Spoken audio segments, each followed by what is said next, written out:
Hey, this is Rick Cheatham, host of Fearless Thinkers. On today's show, I've got Will Heard, who is a director out of our London office who specializes both in transformation and leadership, and Fredrik Schuller, who is head of BTS Coach and also has historically managed some of our most complex and innovative transformation and leadership projects. We're going to be doing something a little different on today's show and talking about a specific solution that they developed in partnership with the Corporate Research Forum out of the UK, targeted at helping learning leaders more effectively run their organizations. And it's one of those things that we don't pretend for a second to know more than our clients do about running their business, but we have had the opportunity to work with top performing organizations globally. So they created something along with our friends at the CRF to enable our clients and frankly give back to our community to help us all get better results. Fredrik, Will, welcome to the show. Pleasure to be here. Thank you. So Fredrik, it's been a minute. How you been? I've been good. Last night, for the first time in a long time, I went to a concert with my favorite band over the last 3 years, and it was just incredible. Loved it. I know you're a big music guy, so I'm shocked that it's been 3 years. I guess the joys of having small children as well. Yes. How about you, Will? What have you been up to these days? I'm actually feeling a little bit emotional today. It's my son's last day at nursery, so he's starting big school in a couple of weeks' time. I went through that 4 times, and as much as I'd love to tell you it gets easier, it just hasn't. Well, hey, I know we're doing something a little bit different today. Normally, we come in speaking about really big ideas and what we're hearing and seeing out in the marketplace. But today, we're going to be talking a little bit more about a very different kind of solution that you guys have been working on. But I think it's a really great opportunity for not only our audience to hear about, but potentially for them to participate in the coming months. So give us a little bit of insight into what you've been working on. First of all, this is really us wanting to give back a little bit to the wonderful customers and colleagues we've been working with for the last many, many years and take what we've learned ourselves, what we learned with CRF and with other practitioners, and create something that can help develop people in leadership and development. One thing you may know about us is we're pretty curious people. And one of the things we keep trying to challenge ourselves with is when we work with organizations on talent and leadership development, what are some of those challenges that organizations are facing? And recently we put our heads together and partnered with an organization called the Corporate Research Forum, the CRF. So the CRF is a member organization who do research into a variety of different HR-related topics. And they published quite an interesting paper recently about high-impact leadership development and what are some of the things that need to be true to deliver that. And we combined a little bit of their research with some of our experiences, as well as interviewing a number of different practitioners in talent and leadership development to identify what are the things that people are aspiring to, but also the challenges that they're facing. And what we found was surprisingly unsurprising. You know, there were a number of consistent challenges that practitioners were facing. And we thought, you know what, let's bring this to life with a classic BTS proposition using a simulation, almost recreating some of the tensions, the trade-offs that people face in trying to deliver high-impact leadership development and create that as a platform for people to share experiences, bring in different ideas. And ultimately, we ran a great event, I think, with 250 or so different leaders, hearing a lot of different perspectives about how we can actually deliver more impactful leadership development within our organizations.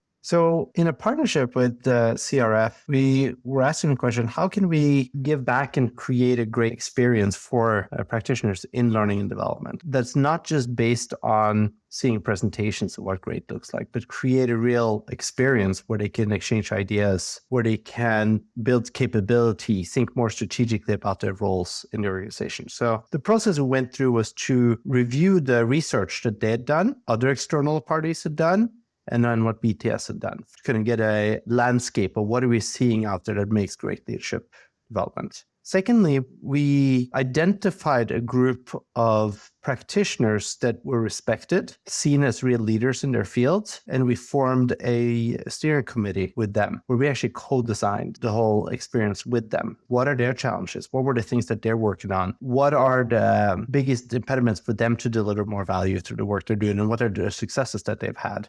We found the common denominators and then created the experience around that. And what's interesting is that these lead practitioners from the field were working with us. Their points of view kind of evolved over time as they were starting to share examples and challenges with each other. And when we were at the event with CRF, they were also sharing their stories and impact from the decisions that they'd been making around these really difficult tensions. So the findings fall into two different categories on the what of high impact leadership development and the how. What was amazing was how aligned people were on what needed to be true to deliver high impact leadership development. Things like it needs to be aligned with business strategy, needs to be based around the current and the future needs of an organization. And we need to make tough choices about where and how we invest. In terms of the how, it's things like we need to make sure that we're a close partnership between talent, learning, and the other HR functions, making sure we're getting leaders to gather the right experiences for future leadership roles. And then, of course, making sure it's linked to the on-the-job reality. And where things got really interesting, though, and where we found that most people gained value was hearing experiences about how to actually deliver on those. People were struggling to deliver upon these and bring that theory to life, which was where I think we got most of the insight. What I think was interesting is that at the surface, these all sound pretty straightforward and sounds like the type of things that we'd expect. But the difficulty of actually doing it is what surfaced throughout the process.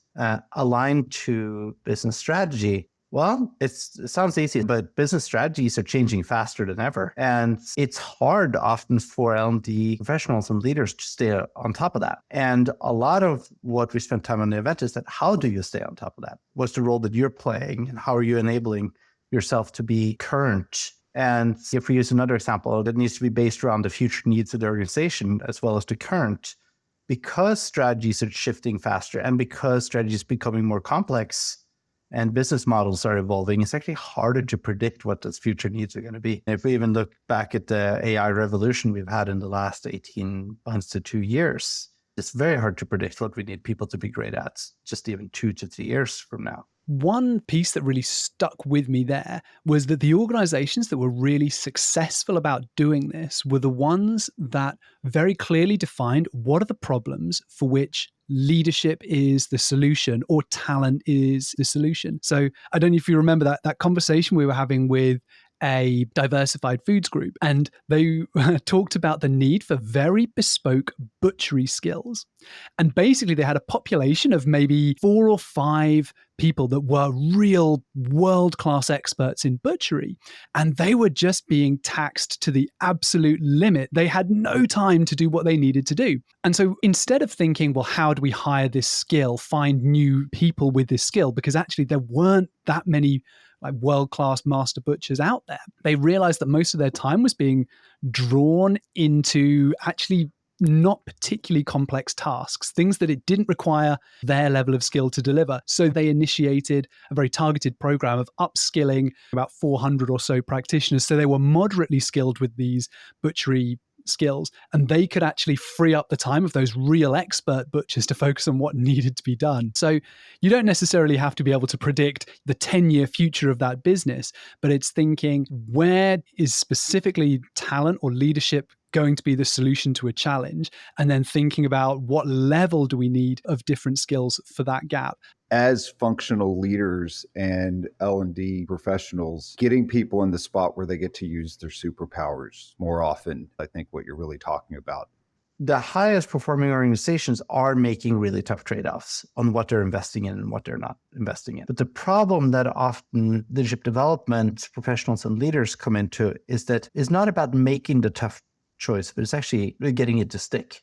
Because very often making tough choices and making big trade-offs means that someone very powerful in the organization will not get what they want somewhere else. So building the respect and credibility so that your decisions actually stick is one of the critical success factors. For example, one of the faculty members from an energy company shared they've actually created a process in which they rank their stakeholders based on financial impact to the company so that they have the very clear decision criteria behind what they're doing. So it's easier to get people behind it. But it requires a little bit of extra homework, but being clear about it and actually using a process that's transparent to people. And a related challenge to that is the fact that every single one of the 250 people at the event and every single one of the people at the faculty were saying, we are doing programs and things that are not providing any value to the organization. And they're practically impossible to stop because someone loves them somewhere in the organization and someone with power.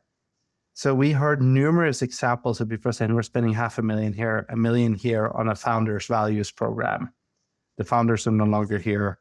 It was designed many years ago. The business has moved on, but it has such a legacy that if I try to pull the plug on it, it's cost me more than what it does to start something else. So we talked a lot about actually the courage of being able to stand behind this is right now, or this had its time, and we got to move on because we have to free up resources for something new. That's important for the future. Some organizations maybe don't necessarily have either the respect or the internal capital to actually make a bold decision like canceling a program. But what I thought was really interesting was that example from a cloud software organization where they were noticing that basically we weren't getting leaders of the right quality coming through the existing pipeline. And actually, the first line leader program wasn't delivering what it needed to do. It wasn't delivering the value. Now, instead of canceling that program, it was repositioned because what they realized was the program was doing a decent enough job, but the issue was people that were unsuited to management, that wasn't their passion, wasn't what was really exciting them, were going through this because they felt that leading people was critical to their progression within the organization. But instead, by getting clear on that problem, you can then reposition that program so that instead it's about readiness, willingness, excitement to being a people leader. And only if you've been through the program you can make that call about whether you want to be a people leader and actually go on that people leader track. Alternatively, if you go through the program and realize, you know what, people leadership, people management isn't for me, they then developed a strong technical expert pathway so that you could have meaningful progression in alternative career paths as well. So, Fredrik, I'm wondering if you could actually take us a little bit further into what this solution really looks like. So what that looked like, in this case, we created a simulation where teams of leadership and development leaders assumed the role of running a leadership and development function as the head in an organization that has just gone through a split up from another organization. So there was some legacy and there was some newness to who they were as an organization. And what they had to first do is actually figure out what's the purpose and what's the learning culture that we need in the organization to be successful. And after that, we used AI for them to be able to have an interaction with the CEO on how to understand how the CEO was really looking at leadership, what was required from leadership, and how this all fit in with the strategies. After that, they had to start thinking about where do we want to focus? Do we want to focus on the few, on the many, on critical roles? What are the focus areas that we want to put our money towards and efforts towards? So we went into a next round where we really had them trade off time and efforts between talking to more stakeholders and go deeper versus evaluating existing programs and initiatives that are in place versus putting in new things into place. And the longer they waited, the more time they spent, the less time they had to have an impact. So it's really all this tension about when do we have enough information to move forward? What can we stop now to save money? Or what do we need to start now because it's critical for the business to get right?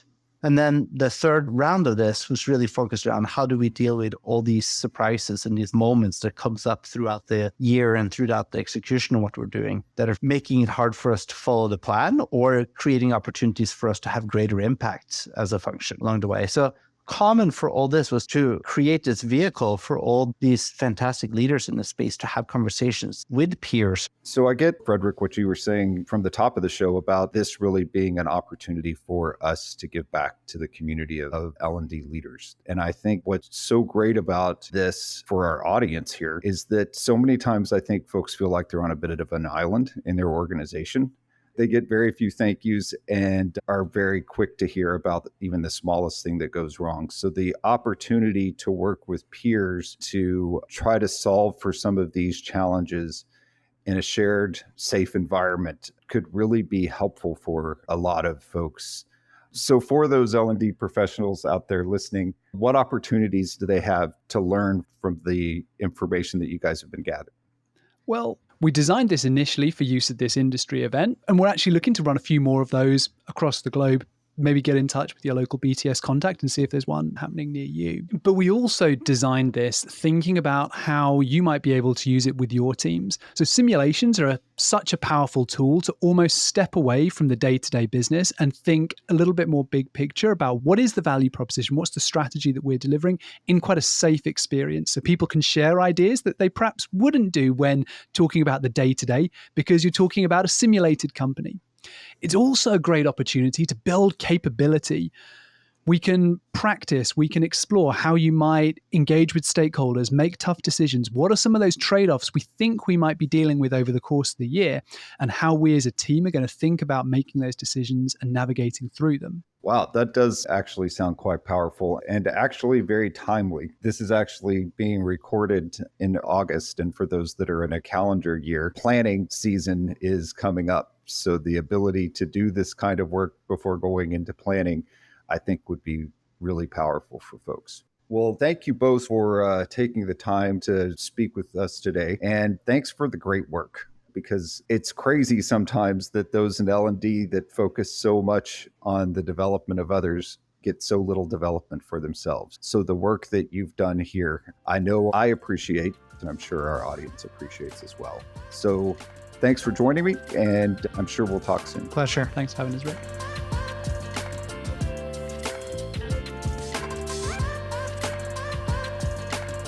Thanks for joining me today. It's always a pleasure to bring to you our fearless thinkers. If you'd like to stay up to date, please subscribe. Bios for our guests and links to relevant content are always listed in the show notes. If you'd like to get in touch, please visit us at bts.com. And thanks so much for listening.